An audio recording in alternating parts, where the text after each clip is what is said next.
نبی بننے سے پہلے آپ نے کوئی ایسا کام نہیں کیا جس کی وجہ سے نبی بننے کے بعد آپ پر لعن اور طعن کیا جائے، کہا جائے کہ ہمارے محمد نبی بننے سے پہلے ایسے تھے۔ اللہ کے نبی صلی اللہ علیہ وسلم نے بکریاں چرائی، آپ نے بچپنا گزارا۔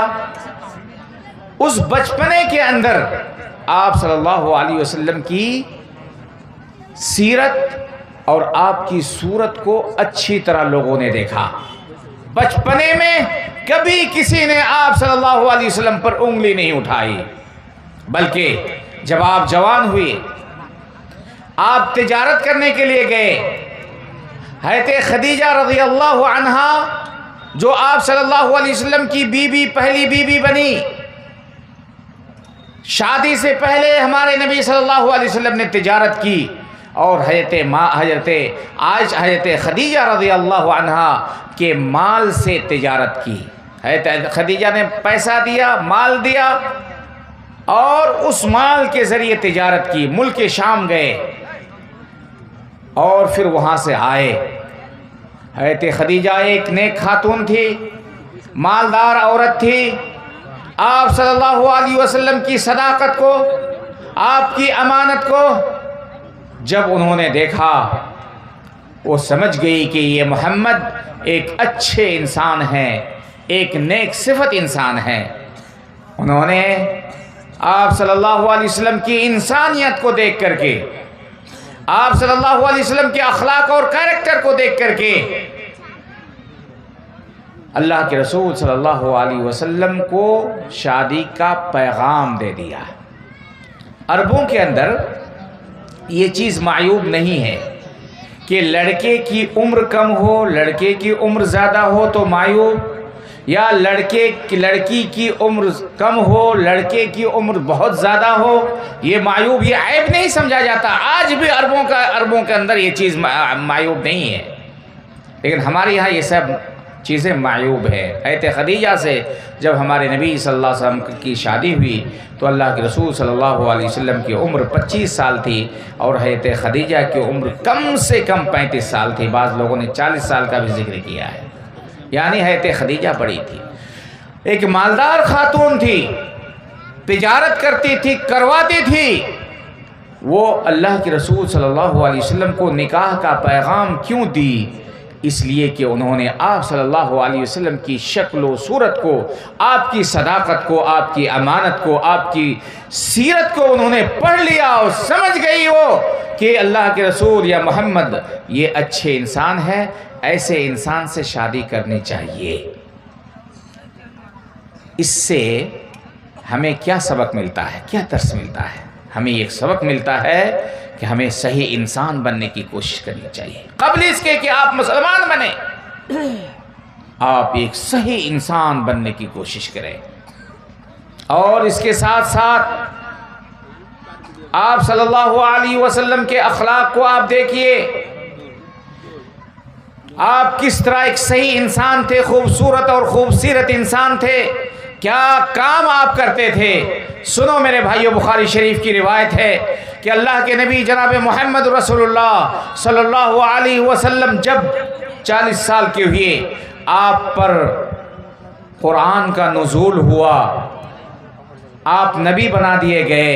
حضرت جبرائیل علیہ السلام آپ کے پاس آئے غار حرا میں۔ مکے کے اندر ایک پہاڑ ہے، اس پہاڑ کا نام ہے جبل نور، اور اس پہاڑ کے اندر ایک جگہ ہے، اس کو غار کہتے ہیں، غار حرا۔ آپ صلی اللہ علیہ وسلم وہاں جاتے تھے اور اللہ تبارک و تعالیٰ کی عبادت کرتے تھے۔ اسی دوران آپ صلی اللہ علیہ وسلم نبی بنائے گئے، آپ پر قرآن کا نزول ہوا۔ جبرائیل علیہ السلام نے آپ کے سینے کو زور سے دبایا، اقرأ بسم ربک الذی خلق، خلق الانسان من علق، اقرأ وربک الاکرم الذی علم بالقلم، علم الانسان ما لم یعلم۔ یہ آیتیں نازل ہوئی۔ آپ صلی اللہ علیہ وسلم گھبرا گئے، ڈر گئے، آپ کو خوف لاحق ہوا کہ کہیں میں مر نہ جاؤں، کہیں میں ہلاک و برباد نہ کر دیا جاؤں۔ ہانپتے کانپتے ڈرتے ہوئے حضرت خدیجہ رضی اللہ عنہا کے پاس پہنچے اور کہا زملونی زملونی، مجھے چادر اڑا دو۔ کیوں؟ اس لیے کہ انسان جب ڈرتا ہے، انسان کو جب خوف ہوتی ہے تو اس کو کوئی چیز اوڑھنے کی ضرورت محسوس ہوتی ہے۔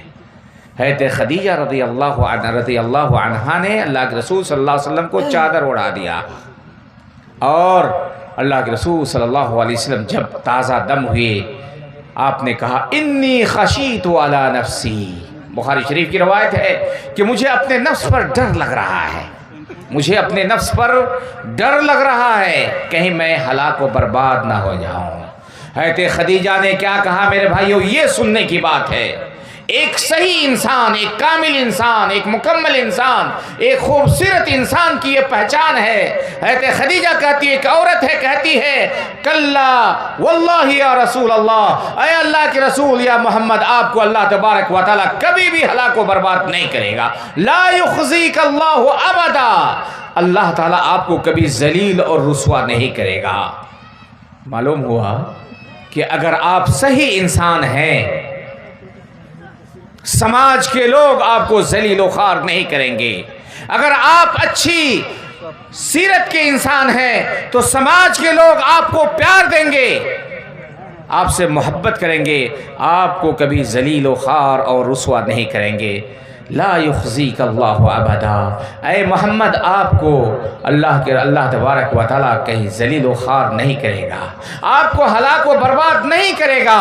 اور پھر محمد رسول اللہ صلی اللہ علیہ وسلم کی صفت بیان کرتے ہیں، حضرت خدیجہ بیان کرتی ہے اور کہتی ہیں انک لتصل الرحم، اے محمد صلی اللہ علیہ وسلم۔ یہ کب کی بات ہے میرے بھائیوں؟ پہلے اس کو غور کر لو، یہ نبی بننے سے پہلے کی بات ہے، نبی بننے سے پہلے کی بات ہے۔ کہتی ہے حضرت خدیجہ انک لتصل الرحم، اے محمد آپ صلہ رحمی کرتے ہیں، رشتہ داروں کے ساتھ مل جل کر رہتے ہیں، رشتہ داری کے جو فرائض ہوتے ہیں اس کو آپ ادا کرتے ہیں۔ اور یہ بہت بڑی چیز ہے میرے بھائیوں، آپ کے رشتہ دار گاؤں کے اندر ہو، گھر کے اندر ہو، سماج میں ہو، دور ہو، آپ اس کے ساتھ صلہ رحمی کریں۔ انک لتصل الرحم، ایک صحیح انسان کی پہچان یہ ہے کہ وہ اپنے خاندان والوں کے ساتھ، اپنے رشتہ داروں کے ساتھ صلہ رحمی کرتا ہے، رشتہ داری کو نبھاتا ہے۔ انک لتصل الرحم، آپ صلہ رحمی کرتے ہیں۔ اور فرمایا وتصدق الحدیث، کہ نبی اللہ تبارک و تعالیٰ آپ کو ہلاک و برباد نہیں کرے گا کیونکہ آپ سچ بولتے ہیں، آپ جھوٹ نہیں بولتے۔ انبیاء کرام کبھی جھوٹ نہیں بولتے۔ صرف حضرت ابراہیم علیہ السلام کے بارے میں آتا ہے کہ حضرت آدم علیہ السلام نے مصلحت کی وجہ سے 3 مرتبہ جھوٹ بولا تھا، میں ادھر جانا نہیں چاہتا، لیکن وہ بھی جان بوجھ کر نہیں، اپنے فائدے کے لیے نہیں، بلکہ ایک توریہ تھا، لیکن انہوں نے جھوٹ بولا تھا۔ بلکہ تمام انبیاء کرام سچے ہوتے ہیں، عادل ہوتے ہیں، کبھی یہ جھوٹ نہیں بول سکتے، اور انہوں نے کبھی جھوٹ نہیں بولا۔ وَتَقْرِ الضَّيْفِ، اے نبی اللہ تعالیٰ آپ کو ہلاک و برباد نہیں کرے گا کیونکہ آپ مہمان نوازی کرتے ہیں، لوگوں کو کھلاتے ہیں، جو دور سے لوگ آتے ہیں اس کو کھلاتے پلاتے ہیں۔ یہ نسخہ یاد رکھو میرے بھائیوں، دنیا کے اندر جب تک آپ زندہ رہیں گے، اپنے سماج میں، اپنے گاؤں میں آپ کا مقام ہوگا، آپ کی عزت ہوگی اگر آپ مہمان کی عزت کریں گے، مہمان کو کھانا کھلائیں گے، مہمان نوازی کریں گے، تو اللہ تبارک و تعالیٰ آپ کو کبھی بھی ذلیل و خوار نہیں کرے گا، رسوا نہیں کرے گا۔ دنیا میں آخرت سے پہلے دنیا میں اللہ تبارک و تعالیٰ آپ کو عزت نصیب فرمائے گا۔ ان وتقر الضیف، آپ مہمان نوازی کرتے ہیں۔ اور وتکسب المعدوم، وَتُكْسِبُ الْمَعْدُومِ وَتَكْسِبُ الْمَعْدُومِ، جو لوگ کما نہیں پاتے ہیں کسی وجہ سے، بیماری کی وجہ سے، کمزوری کی وجہ سے، آپ اس کو کما کر کے دیتے ہیں، آپ اس کو کما کر کے دیتے ہیں۔ آج افسوس یہ ہے کہ لوگ چاہتے ہیں کہ وہی کمائے اور دوسرا کوئی نہ کمائے، یہ غلط چیز ہے۔ آپ کو اگر اونچا بننا ہے میرے بھائیوں، صحیح انسان بننا ہے، تو آپ دوسروں کی مدد کرنا شروع کرو، اللہ تبارک و تعالیٰ آپ کی مدد کرے گا، اور آپ کی مدد میں کسی طرح کی، آپ کے رزق میں، آپ کے مال میں، آپ کی دولت میں کسی طرح کی کوئی کمی واقع نہیں ہوگی۔ لیکن شرط ہے کہ آپ دوسروں کا خیر خواہ بنیں، دوسروں کو کمانے کا طریقہ سے نہ سکھائیں، دوسروں کو راستہ دکھائیں۔ بہت سارے لوگ سوچتے ہیں کہ اگر میں نے اس کو راستہ دکھا دیا تو میرا راستہ بند ہو جائے گا یا میرے اندر کمی آ جائے گی، یہ غلط بات ہے۔ اب دوسروں کی عزت کریں، اللہ تبارک و تعالیٰ لوگوں کے ذریعے لوگوں کے دل میں یہ بات ڈال دے گا، اور تمام لوگ آپ کو، آپ کی عزت کریں گے، آپ سے محبت کریں گے، آپ سے پیار کریں گے۔ اور کیا فرمایا؟ وَتَحْمِلُ الْكَلْ، اے نبی آپ لوگوں کا بوجھ اٹھاتے ہیں، یہ بخاری شریف کی روایت ہے۔ یہ تمام صفات ہیں ہمارے نبی جناب محمد رسول اللہ صلی اللہ علیہ وسلم کے، اور ایک صحیح انسان کے نبی بننے سے پہلے ہمارے نبی صلی اللہ علیہ وسلم نے کوئی بھی ایسا اچھا عمل نہیں چھوڑا جسے آپ نے نہیں کیا۔ آپ ہمیشہ اچھا عمل کرتے تھے۔ زمانے جاہلیت میں آپ صلی اللہ علیہ وسلم کی عمر تھی 20 سال۔ 20 سال کی عمر میں ایک تنظیم قائم کی گئی تھی، اس کو حلف الفضول کہتے ہیں، حلف الفضول۔ اس تنظیم کے اندر، زمانے جاہلیت کی بات ہے، مکے والوں نے ایک تنظیم، ایک سوسائٹی قائم کی تھی، ایک جمعیت قائم کی تھی۔ اس جمعیت کا نام تھا حلف الفضول، سیرت کی کتابوں میں موجود ہے، صحیح روایت ہے۔ آپ صلی اللہ علیہ وسلم اس حلف الفضول کے اندر، اس تنظیم کے اندر، اس سوسائٹی کے اندر آپ نے بڑھ چڑھ کر حصہ لیا۔ کیوں؟ اس لیے کہ اس سوسائٹی کے ذریعے غریب لوگوں کی مدد ہوتی تھی، مظلوم لوگوں کی مدد ہوتی تھی، لوگوں کو اچھائی کا حکم دیا جاتا تھا، برائی سے روکا جاتا تھا۔ یہ ہمارے نبی جناب محمد رسول اللہ صلی اللہ علیہ وسلم ایسی تنظیم کے اندر شریک ہوتے ہیں، بلکہ اس کا ایک خاص ممبر بنتے ہیں۔ یہاں آپ صلی اللہ علیہ وسلم کی سیرت سے یہ بات واضح ہو جاتی ہے کہ اگر آپ صحیح انسان ہیں تو آپ تمام صحیح انسان کے ساتھ مل کر کے، آپ اچھے لوگوں کے ساتھ مل کر کے، چاہے وہ مسلمان ہو چاہے وہ کافر ہو، حق کے لیے، امر بالمعروف نہی عن المنکر کے لیے، مظلوم کی مدد کے لیے، اچھا کام کرنے کے لیے، بھلائی کے لیے آپ دوسروں کا بھی سہارا لے سکتے ہیں اور دوسروں کا بھی ساتھ دے سکتے ہیں۔ آج افسوس یہ ہے کہ ہم لوگ جماعت میں بٹے ہوئے ہیں، میں اپنی جماعت کے علاوہ کچھ نہیں جانتا، فلاں دوسری جماعت ہمارا وہ اپنے علاوہ کچھ نہیں جانتا۔ یہ صحیح نہیں میرے بھائیو، ہر اچھے کام میں آپ دوسروں کا ساتھ دیں۔ وَتَعَاوَنُوا عَلَى الْبِرِّ وَالتَّقْوَى وَلَا تَعَاوَنُوا عَلَى الْإِثْمِ وَالْعُدْوَانِ، اپنوں کے ساتھ بھی بھلائی کرو، بھلائی پر مدد کرو، برائی سے اس کو روکو، اور غیروں کے ساتھ بھی ہمارا یہی طریقہ ہونا چاہیے۔ معزز بھائیو دوستو، قرآن کریم میں اللہ تبارک و تعالیٰ نے جہاں عام انسان، جہاں مومنین کو، مسلمانوں کو مخاطب کیا ہے، وہیں اللہ تبارک و تعالیٰ نے ناس کہا ہے۔ اور قرآن کریم کے اندر جو سب سے پہلا حکم ہے وہ یہی ہے، یا ایھا الناس اعبدوا ربکم الذی خلقکم، اے لوگو اس اللہ کی عبادت کرو جس نے تم کو پیدا کیا۔ عبادت کرنے سے انسان صحیح بنتا ہے، انسانیت کے اندر پختگی آتی ہے۔ اگر آپ عبادت کریں گے، اللہ کی عبادت کریں گے، فرائض کی ادائیگی کریں گے، سنن نوافل کا اہتمام کریں گے، تو پھر آپ صحیح انسان بنیں گے۔ بغیر عبادت کیے ہوئے، بغیر ایمان لائے ہوئے، بغیر تعلیم کے، بغیر تربیت کے آپ صحیح انسان بن جائیں، یہ ہو ہی نہیں سکتا ہے۔ صحیح انسان بنو میرے بھائیوں۔ اور ہم مسلمان، ہم اللہ اور اس کے رسول کی شہادت اور گواہی دینے کے بعد اگر ہم صحیح انسان نہ بن سکے، ہم اپنے آپ کو صحیح انسان نہ بنا سکے، ہم اپنی اولاد کو صحیح انسان نہ بنا سکے، ہم اپنے سماج کے لوگوں کو صحیح انسان نہ بنا سکے، تو اس کا مطلب یہ ہے کہ ہم صحیح مسلمان ہی نہیں ہیں۔ صحیح مسلمان ہونے کے بعد اگر ہم نے صحیح انسان نہیں بنایا یا ہم صحیح انسان نہیں بن سکے، تو پھر اس کا مطلب یہ ہے کہ ہم صحیح مسلمان ہی نہیں ہیں، ہم صحیح مومن ہی نہیں ہیں۔ اس لیے میرے معزز بھائیو دوستو، میں آپ کا زیادہ ٹائم نہیں لینا چاہتا، میں آپ کو پیغام دینا چاہتا ہوں کہ آپ صحیح انسان بننے کی کوشش کریں۔ آخرت سے پہلے دنیا میں اللہ تبارک و تعالیٰ آپ کو عزت دے گا۔ صرف صحیح انسان بن جاؤ میرے بھائیوں۔ صحیح انسان بننے کے لیے آپ کو دوسروں کی مدد کرنی پڑے گی۔ صحیح انسان بننے کے لیے ہر خیر کے اندر، ہر بھلائی کے اندر آپ کو بڑھ چڑھ کر حصہ لینا پڑے گا۔ صحیح انسان بننے کے لیے آپ کو بھلائی کا حکم دینا پڑے گا۔ صحیح انسان بننے کے لیے بڑوں کی عزت کرنی پڑے گی۔ صحیح انسان بننے کے لیے جھوٹ سے دور ہونا پڑے گا، ہمیشہ سچ بولنا پڑے گا۔ صحیح انسان بننے کے لیے آپ کو کسی کو مارنا نہیں، کسی پر روب نہیں چڑھانا ہے، بلکہ صحیح انسان بننے کے لیے آپ کو مسکرانا ہے۔ تبسمک فی وجہ اخیک صدقہ، کسی بھائی سے ملتے وقت آپ نے مسکرا دیا، یہ بہت عظیم صدقہ ہے میرے بھائیوں۔ صحیح انسان وہ نہیں ہو سکتا جو بات بات پہ زبان سے گالے نکالے۔ صحیح انسان وہ نہیں ہو سکتا جو معمولی چیز کی وجہ سے وہ دوسروں کو تھپڑ رسید کر دے، کسی کو مار دے، کسی پر ظلم کر دے، کسی پر اپنی طاقت کو دکھائے۔ یہ صحیح انسان نہیں بن سکتا ہے۔ صحیح انسان بننے کے لیے آپ کو انبیاء کرام کی سیرت کو اپنانا پڑے گا، بالخصوص ہمارے نبی جناب محمد رسول اللہ صلی اللہ علیہ وسلم کی سیرت کو آپ کو پڑھنا ہے، آپ کی اتباع اور پیروی کرنی ہے۔ آپ صلی اللہ علیہ وسلم سے صحابہ کرام صرف اس لیے محبت نہیں کرتے تھے کہ آپ نبی ہیں۔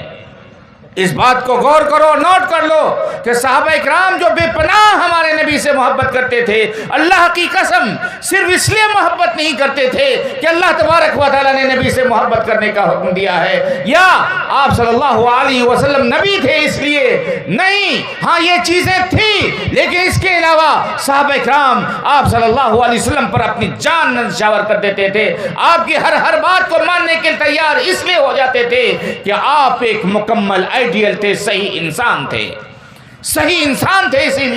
اس لیے آج ضرورت اس بات کی ہے کہ ہم مسلمان ہیں تو ہم صحیح انسان بنیں۔ آج ضرورت اس بات کی ہے کہ ہم صحیح انسان بنیں، اور میں نے آپ کو بار بار کہا صحیح انسان بننے کے لیے آپ کو علم حاصل کرنا پڑے گا، صحیح انسان بننے کے لیے آپ کو تعلیم حاصل کرنی پڑے گی۔ انسان بغیر تعلیم کے ایک پاگل سے بھی بدتر ہے، ایک جانور سے بھی بدتر ہے۔ اگر آپ انسان ہیں، آپ نے علم حاصل نہیں کیا، آپ کے بچے ہیں، آپ کی بچیاں ہیں، اگر آپ نے اس کو علم نہیں سکھایا، آپ کے بچے اور بچیوں نے علم حاصل نہیں کیا، تو سمجھ جاؤ کہ آپ کے بچہ انسان نہیں، ہاں انسان ہے لیکن وہ پاگل انسان ہے۔ میں کہا کرتا ہوں اور اہل علم ذکر کرتے ہیں کہ تعلیم کا، ایجوکیشن کا کوئی ہدف نہیں ہے، تعلیم خود ایک ٹارگٹ ہے، خود ایک ہدف ہے۔ یعنی اگر آپ نے تعلیم حاصل کر لیا، اگر آپ نے کسی کو سکھا دیا تو آپ نے اس کو صحیح انسان بنا دیا، آپ اپنے ٹارگٹ میں کامیاب ہو گئے، آپ اپنے ہدف میں، اپنے مقصد میں کامیاب ہو گئے اگر آپ نے اپنے بچوں کو سکھا دیا، اگر آپ نے علم حاصل کر لیا۔ طلب العلم فریضۃ علی کل مسلم خیرکم من تعلم القرآن وعلمہ۔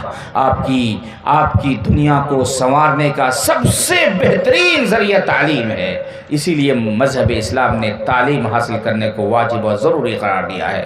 یرفع اللہ الذین آمنوا منکم والذین اوتوا العلم درجات۔ علم والوں کا مقام بہت اونچا ہوتا ہے، بغیر علم کے، بغیر تعلیم کے، بغیر ایجوکیشن کے، بغیر پڑھائے ہوئے، بغیر پڑھے ہوئے آپ ترقی نہیں کر سکتے ہیں، آپ کو عزت نہیں مل سکتی ہے۔ اپنے طاقت کے بلبوتے، اپنے خون کے بلبوتے، اپنی تعداد کے بلبوتے آپ چاہیں کہ آپ دوسروں پر سرداری کر لیں گے، دوسروں کا کے سر کا تاج بن جائے گے، یہ نہیں ہو سکتا۔ اللہ کے نبی جناب محمد رسول اللہ صلی اللہ علیہ وسلم ایک صحیح انسان بن کر کے دکھائے، اسی لیے آپ جب نبی بنے تو آپ پر کسی نے کوئی تہمت نہیں لگائی، کسی نے یہ نہیں کہا کہ نبی تم پہلے جھوٹ بولتے تھے، نبی تم نے یہ ظلم کیا تھا، نبی تم نے یہ کیا تھا، تب تم نے وہ کیا تھا، یہ کبھی کسی نے نہیں کیا۔ اس لیے میرے معزز بھائیو دوستو، میں اپنی بات کو یہیں پہ ختم کرتا ہوں اس پیغام کے ساتھ کہ ہمیں صحیح انسان بننے کی ضرورت ہے۔ صحیح انسان بننے کے لیے ہمیں قرآن اور حدیث کو پڑھنا اور دنیاوی اور دینی ہر طرح کی تعلیم حاصل کرنا، اپنے بچوں کو سکھانا یہ ضروری چیز ہے۔ اور یاد رکھنا، اگر آپ نے اپنے بچوں کو تعلیم نہیں دی، اگر آپ نے تعلیم حاصل نہیں کی، تو آپ سمجھ جائیے کہ آپ نے اپنے بچوں کی عقل رہتے ہوئے، دماغ رہتے ہوئے اسے دماغ سے محروم کر دیا، یعنی اسے آپ نے پاگل بنا دیا ہے۔ اس کی کوئی اہمیت نہیں ہے سماج میں، سوسائٹی میں، دوسروں کے سامنے، پڑھے لکھے لوگوں کے سامنے۔ اس کے ہاتھ رہتے ہوئے آپ نے اس کا ہاتھ کاٹ دیا، اس کے پیر رہتے ہوئے آپ نے اس کا پیر کاٹ دیا، اس کی بہترین زبان رہتے ہوئے آپ نے اس کی زبان کو کاٹ دی، اس کو گونگا بنا دیا، اس کے کان رہتے ہوئے آپ نے اس کو بہرا بنا دیا، اور اس کی آنکھ رہتے ہوئے آپ نے اس کو اندھا بنا دیا ہے۔ قل هل يستوي الأعمى والبصير، یہ اندھا اور دیکھنے والا یہ دونوں برابر نہیں ہو سکتے۔ قل هل يستوي الذين يعلمون والذين لا يعلمون، جو پڑھے لکھے نہیں ہیں، جو پڑھے لکھے ہیں، دونوں برابر نہیں ہو سکتے۔ اس لیے میرے معزز بھائیو دوستو، صحیح انسان بننے کی کوشش کیجیے، اور اللہ رسول صلی اللہ علیہ وسلم نے جو صحیح انسان بن کر کے لوگوں کو دکھایا، جو آپ کی سیرت ہے، جو آپ کی صفات ہیں، جو آپ کے خصائص ہیں، ان چیزوں کا آپ مطالعہ کریں۔ جو چیزیں بیان کی گئی ہیں ان چیزوں کو اپنانے کی کوشش کریں۔ اللہ تبارک و تعالیٰ آخرت سے پہلے دنیا میں اللہ تعالیٰ آپ کو اس کی بھلائی اور اس کا اجر و ثواب عطا کرے گا، عزت دے گا، بہت ساری پریشانیوں سے دور رکھے گا۔ اللہ تبارک و تعالیٰ آپ کے مقام کو اونچا کرے گا، اور آخرت میں بھی اللہ تبارک و تعالیٰ آپ کو جنت نصیب فرمائے گا، ہر طرح کی پریشانی اور مصیبت سے آپ کو دور رکھے گا۔ اللہ تعالیٰ سے دعا کرتے ہیں کہ اللہ تعالیٰ تو ہم تمام لوگوں کو ہمارے نبی جناب محمد رسول اللہ صلی اللہ علیہ وسلم کے طریقے پر چلنے کی توفیق عطا فرما۔ اللہ تعالیٰ ہمیں نبی کریم صلی اللہ علیہ وسلم کی سیرت اور صورت کو پڑھنے اور ان چیزوں پر عمل کرنے کی توفیق عطا فرما۔